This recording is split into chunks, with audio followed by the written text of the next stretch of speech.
Bismillahirrahmanirrahim. Assalamualaikum warahmatullahi wabarakatuh. Waalaikumsalam warahmatullahi wabarakatuh. Halo teman-teman, welcome to my podcast. Bersama saya Nurul Fitriah, mahasiswa Fakultas Dakwah dan Komunikasi Islam, Program Studi Komunikasi dan Penyiaran Islam, Institut Agama Islam Nasional Laroiba. Di podcast kali ini, saya sudah mengundang narasumber tentunya. Halo Kak, bagaimana nih kabarnya hari ini? Alhamdulillah baik. Alhamdulillah baik. Boleh memperkenalkan diri terlebih dahulu? Perkenalkan, nama saya Pija, saya berasal dari Bogor. Oke, Kak Pija dari Bogor ya. Ya, Baik teman-teman, di podcast kali ini kita akan membahas tentang asal muasal silsilah Habib dapat diketahui hijrahnya di Indonesia. Nah, ngomong-ngomong tentang Habib nih, sepengetahuan Kak Pija, pengertian tentang Habib itu apa sih? Habib. Istilah Habib itu dalam bahasa Arabnya yang dicintai atau kekasih. Habib juga yang memiliki sebutan khusus seperti Syahid buat laki-laki, Syahidah buat perempuan. Di sini juga para Habib memiliki penampilan yang khas seperti berjenggot. Mereka selalu mengenakan imamah, sorban penutup kepala, dan juga jubah putih dan kain rida. Nah, para Habib itu bisa diketahui turunannya berdasarkan dari hadis apa sih? Dari hadis, Nabi bersabda, setiap hubungan serta nasab semuanya terputus di hari kiamat. Nasabku dan hubungan tali perkawinan besan denganku Imam Ad-Dalimi yang bermaksud sebab dalam hadis ini adalah hubungan pertalian dan kasih sayang. Jadi setiap apa saja yang menghubungkannya denganmu, hal itu disebut sebagai sebab. Ada juga yang berpendapat bahwa sebab adalah hubungan pertalian sebab pernikahan, nasab, dan kelahiran. Kebaikan Nabi dalam hadis ini tidak bertentangan dengan keterangan beliau yang menampilkan pada ahlul bait agar mereka takut pada Allah dan bertakwa kepadanya, serta peringatan beliau kepada mereka agar mereka berhati-hati dengan bahaya dan tipu daya dunia, dan memberitahu Rasulullah bahwasannya beliau tidak bisa menyelamatkan mereka di hadapan Allah. Berarti para Habib itu pasti ada keturunannya dari Nabi Muhammad ya. Baik. Nah, kalau misalnya asal mula Habib di Indonesia nih, nah asal keturunan Nabi Muhammad SAW di Indonesia itu bermula dari kedatangan Bani Alawiyin. Nah, Bani Alawiyin ini tuh adalah sekelompok orang, yang mana sekelompok orang ini itu adalah masih mempunyai keturunan dari Nabi Muhammad SAW melalui jalur Sayyidina Husain bin Ali, yaitu cucunya Nabi Muhammad SAW. Nah, Bani Alawiyin ini dari Hadratul Maut Yaman, nah pada abad ke-13 Masehi. Nah, menurut Musa Hajim dalam Skapur Siri Sejarah Alawiyin dan perannya dalam dakwah damai di Nusantara, sebuah kompilasi bahan. Nah, para Habib Alawiyin ini keturunan Nabi Muhammad SAW tersebut datang pada abad ke-14 Masehi. Nah, pada periode tersebut dakwah Islam berkembang sedemikian rupa sehingga tersebarlah di seluruh penjuru Nusantara, bahkan di Asia Tenggara. Nah, perkembangan tersebut mencapai puncaknya yaitu pada abad ke-15 hingga abad ke-17 Masehi. Nah, jadi puncak-puncaknya itu pada abad ke-15 sampai ke-17 Masehi, seperti itu. Nah, jadi jika kita diulas ke belakang, kemunculan Bani Alawiyin itu bermula dari hijrahnya Imam Ahmad bin Isa al-Muhajir. Nah, ini tuh generasi ke-8, yaitu generasi ke-8 keturunan Sayyidina Husain, cucunya Rasulullah SAW, dari Basrah Irak ke Hadratul Maut, seperti itu. Nah, Ahmad bin Isa ini wafat pada tahun 345 Hijriah. Dinamakan Al-Muhajir karena Beliau itu meninggalkan Basrah pada masa pemerintahan Khalifah Abbasiyah di Baghdad pada tahun 317 Hijriah atau 896 Masehi. Nah, beliau itu hijrah ke Hadratul Maut untuk menghindari banyaknya fitnah di Irak pada masa itu. Nah, ikut serta dalam berjalannya adalah putranya, yaitu yang bernama Ubaidillah atau Abdullah. Nah, Ubaidillah ini memiliki 3 anak. Yang pertama namanya Alwi, yang kedua Jadid, dan yang ketiga yaitu Ismail atau Basri. Nah, dari keturunan Alwi inilah lahir Bani Alawiyin yang kemudian dikenal dengan istilah Habib, seperti itu. Lalu, para pencari ilmu itu datang dari berbagai penjuru dunia, hingga akhirnya muncullah sosok Al-Faqih Al-Muqaddam sebagai peletak dasar tasawuf kaum Alawiyin. Nah, jadi Habib yang pertama kali dikenal di Indonesia yaitu adalah Al-Faqih Al-Muqaddam. Nah, Al-Faqih Al-Muqaddam itu lahir pada tahun 574 Hijriah atau 1176 Masehi di Tarim, Hadratul Maut. Dan wafatnya pada tahun 653 Hijriah pada usia ke-79 tahun. Nah, beliau itu dikenal sebagai leluhur Alawiyin di Asia Tenggara dan juga pendiri Tarekat Alawiyin. Nah, lalu kemudian kita perlu mengetahui nih nasab dari sosok Al-Faqih Al-Muqaddam ini. Baik, Kafija, boleh disebutkan gitu nasab Al-Faqih Al-Muqaddamnya?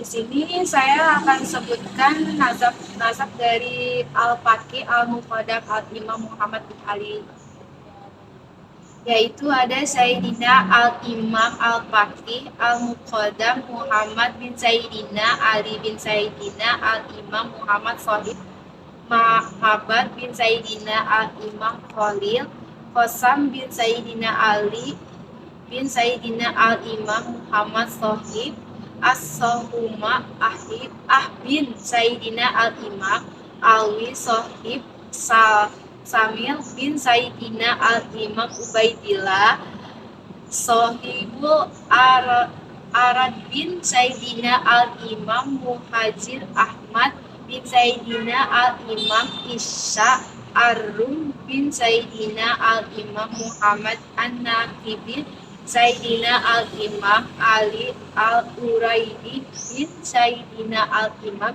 Jafar As-Sadiq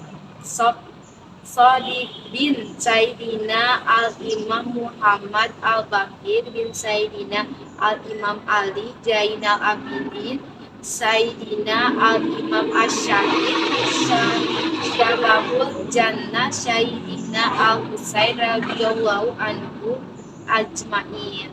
Oke, baik. Jadi tadi itu adalah nasab dari Al-Faqih Al-Muqaddam.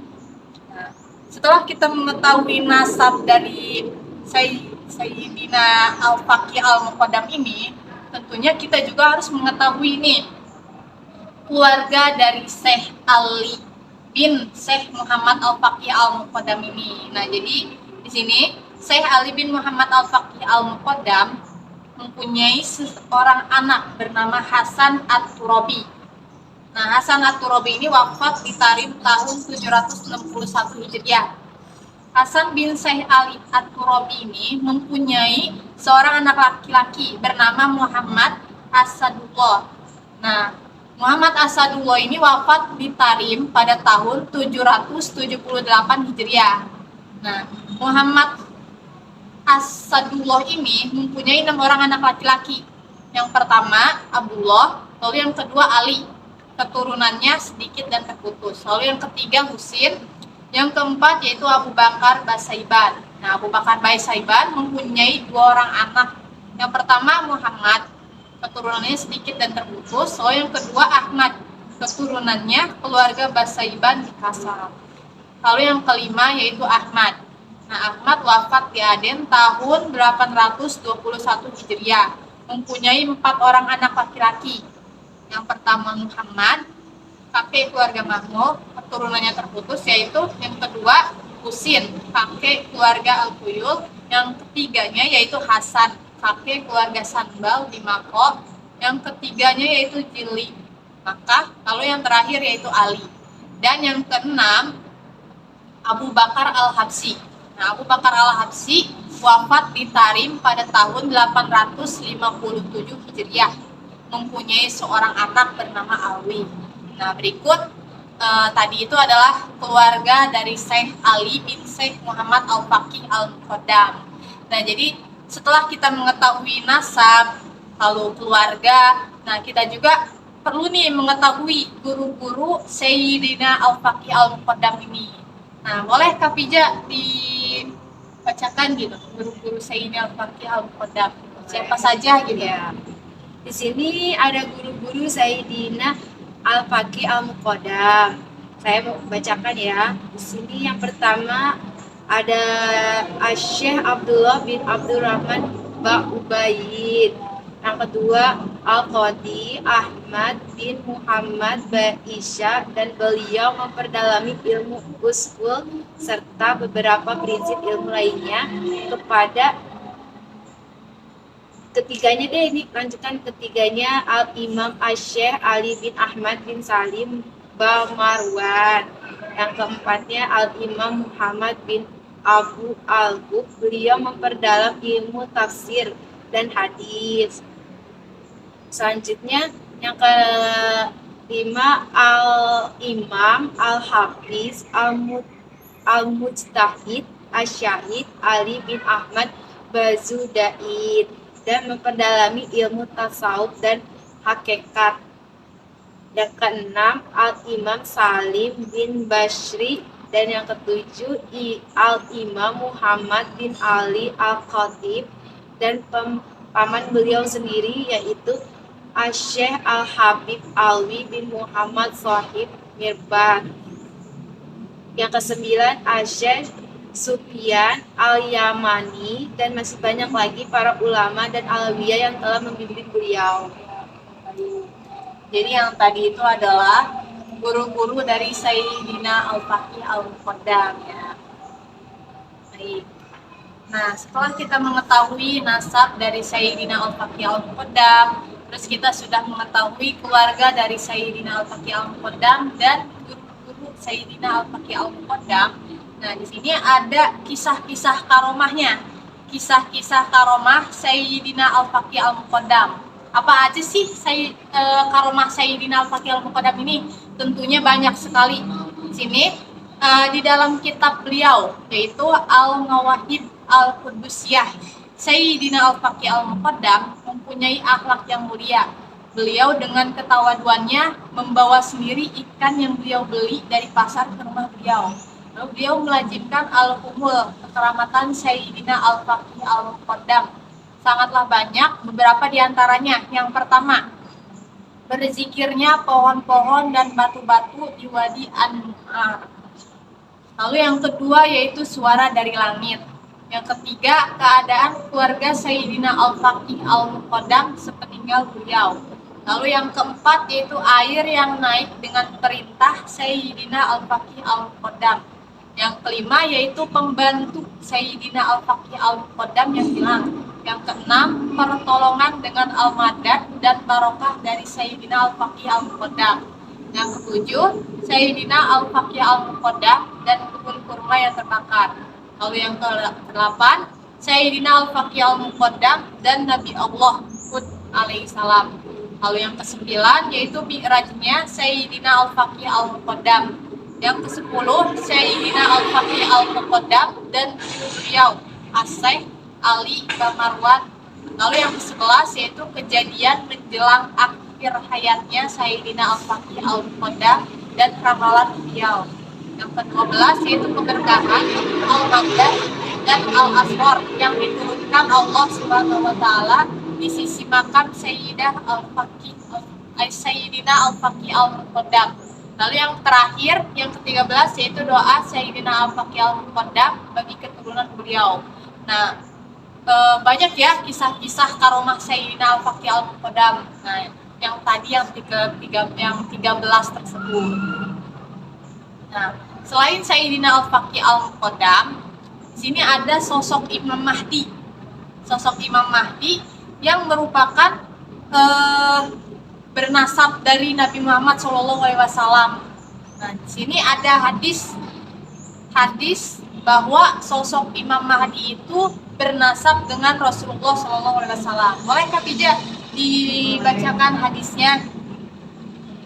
Di sini ada hadisnya yaitu seperti ini dari Abu Sa'id Al-Khudri radhiyallahu anhu yang menyatakan bahwa Rasulullah SAW bersabda yang artinya Imam Mahdi akan keluar di akhir umatku. Allah akan menurunkan hujan, akan menumbuhkan tanaman di muka bumi, harta akan dibagi secara merata, bintang ternak akan semakin banyak, begitu juga umat akan bertambah besar. Imam Mahdi hidup selama 7 atau 8 tahun. Hadis Bukhari Al-Hakim. Ya, baik, jadi sosok Imam Mahdi itu merupakan tanda-tanda kiamat ya teman-teman, tanda-tanda kiamat besar. Jadi sosok Imam Mahdi itu akan muncul nanti di akhir zaman ini.